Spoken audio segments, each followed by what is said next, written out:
शुरू अल्लाह के नाम से और करोड़ दरूद व सलाम मोहम्मद अरबी सल्लल्लाहु अलैहि वसल्लम और उनकी आल पर। मैं हूं डॉक्टर रऊफ राना और आप देख रहे हैं मेरा यूट्यूब चैनल फार्मासिस्ट ऑनलाइन। इस वीडियो में मैं आपको बताऊंगा कि शुगर की जो दवाइयां हैं उनके साइड इफ़ेक्ट्स क्या क्या होते हैं। चूँकि शुगर की मुख्तलिफ अद्वियात इस्तेमाल होती हैं तो इसको कैटेगराइज करते हैं। पहली कैटेगरी में जो दवाई है उसको कहते हैं मेटफॉर्मिन। मेटफॉर्मिन ग्लूकोफेज के अंदर, न्यूडीपार के अंदर मौजूद होती है। ये एक बहुत मशहूर दवाइयाँ हैं। इसका साइड इफ़ेक्ट्स ये है कि ये अक्सर लूज़ मोशन दे सकती हैं, नाज़िया दे सकती हैं, सर चकराना, वोमिटिंग होना, उल्टी या मतली की कैफ़ियत होना, बाज़ कंडीशन के अंदर लूज़ मोशंस भी हो सकते हैं। लेकिन ये जो साइड इफ़ेक्ट्स हैं ये वक़्त के साथ-साथ ख़त्म हो जाते हैं 2 या 3 दिन के इस्तेमाल से, या ज़्यादा से ज़्यादा हफ़्ता भर के इस्तेमाल के बाद ये साइड इफ़ेक्ट्स बाद में नज़र नहीं आते और इंसान की बॉडी के साथ ये मैच कर जाती है दवाई और ये साइड इफ़ेक्ट्स ख़त्म हो जाते हैं। इसका एक और साइड इफ़ेक्ट जो है वो विटामिन बी 12 की डेफिशिएंसी है। चूँकि इस दवा को बहुत देर तक इस्तेमाल करना पड़ता है और मरीज़ इसको रोज़ 1 टाइम या 2 टाइम लेते हैं, तो इसके ज़्यादा इस्तेमाल के साथ विटामिन बी 12 की डेफिशिएंसी हो जाती है, जिसकी वजह से पट्ठों में अकड़ाव, खिंचावट ये प्रोड्यूस हो सकती है। इसको ओवरकम करने के लिए आप विटामिन बी 12 के सप्लीमेंट दे सकते हैं, गोलियाँ या इंजेक्शन की सूरत में। ज़्यादातर बेहतर ये होता है कि जो टैबलेट्स हैं विटामिन बी 12 की सप्लीमेंट वो इस्तेमाल की कर ली जाएँ, तो इस तरह इसके जो साइड इफ़ेक्ट है उसको ओवरकम किया जा सकता है। दूसरी कैटेगरी में ग्लिप्टन आती है, जो कि बहुत मशहूर, जिस तरह गेट्रिल है, एमेरिल है, और ओसिनेज़ है। ये जो मेडिसिन्स हैं ये इस ग्रुप में आती हैं। एमेरिल 1, 2, 3, 4 या गेट्रिल 1, 2, 3, 4 ये सारी ग्लिप्टन फैमिलीज़ में आती हैं।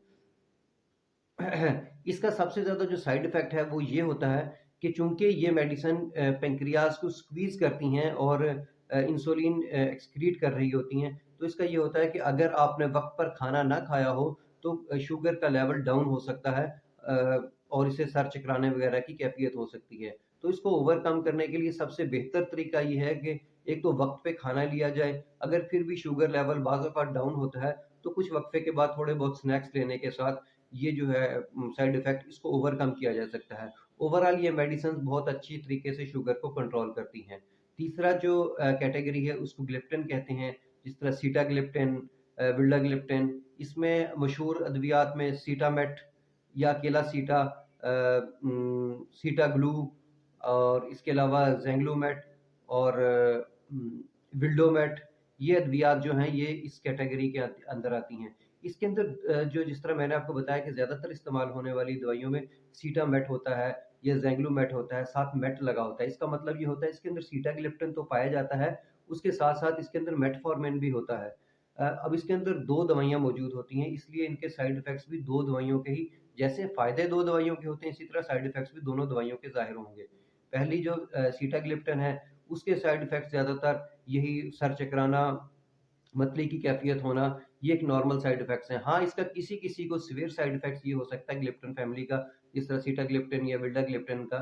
इसका सीवियर साइड इफ़ेक्ट्स ये हो सकता है कि स्किन के ऊपर रैशेज़ हो सकती हैं, सीवियर किस्म की स्किन एलर्जी हो सकती है, लेकिन ये बहुत ही कम लोगों को होती है।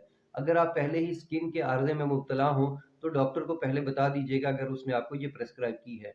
या अगर आपको इस्तेमाल करने के साथ स्किन पे ऐसे मसाइल होते हैं, तो अपने डॉक्टर या अपने फ़िज़िशियन से राब्ता कीजिए और उससे, ताकि वो ये दवा को चेंज कर सके। इसके अलावा जो दूसरा मेटफॉर्मिन का वही साइड इफ़ेक्ट्स ज़ाहिर होते हैं, जिस तरह उसके विटामिन बी की डेफ़िशिएंसी है। इसको ओवरकम करने के लिए आप विटामिन बी के जो है सप्लीमेंट इस्तेमाल कर सकते हैं। इसके बाद जो चौथा ग्रुप है, उसको हम डापा कहते हैं। अक्सर मेडिसिन आपने देखी होंगी, डापामेट, डिम्पा-एम या ज़ेंग्लूमेट। ये वो अद्वियात होती हैं जो पेशाब के रास्ते ग्लूकोज़ को जिस्म से ख़ारिज करती हैं। चूँकि ये पेशाब के रास्ते जिस्म से ख़ारिज कर रही होती हैं, इसके 2 किस्म के साइड इफ़ेक्ट्स होते हैं। एक तो चूँकि पेशाब ज़्यादा आता है, हो सकता है कि गर्मियों के अंदर डिहाइड्रेशन वग़ैरह हो सके। इस वजह से अगर आप इन अद्वियात का इस्तेमाल कर रहे हैं, तो पानी की मिकदार को ज़्यादा लेना चाहिए। दूसरी वजह ये है, चूँकि पेशाब के रास्ते ग्लूकोज़ से ख़ारिज कर रही होती हैं और जो बैक्टीरिया होता है वो ईज़िली सबसे ज़्यादा जो ग्रो करता है वो ग्लूकोज़ के अंदर ग्रो करता है। इसलिए पेशाब की नाली का इन्फेक्शन हो सकता है, वेजाइनल इन्फेक्शन हो सकता है, वेजाइनल डिस्चार्ज जो है वो हो सकते हैं बदबू के साथ। इस तरह के इन्फेक्शंस, फंगस इन्फेक्शन वहाँ क्रिएट हो सकते हैं। اس لیے اگر آپ کو ان میں سے کسی علامت کو ظاہر ہو تو اپنے فزیشین سے رابطہ کیجئے، تاکہ وہ آپ کو دو طرف کی ٹریٹمنٹ دے سکتے، ایک تو یورینری ٹریک انفیکشن کی ٹریٹمنٹ دے سکے، اور دوسرا ان دوائیوں کو چینج کر سکے۔ اللہ آپ کو اور آپ کے تمام اہل خانہ کو صحت والی زندگی عطا کرے۔ اللہ حافظ۔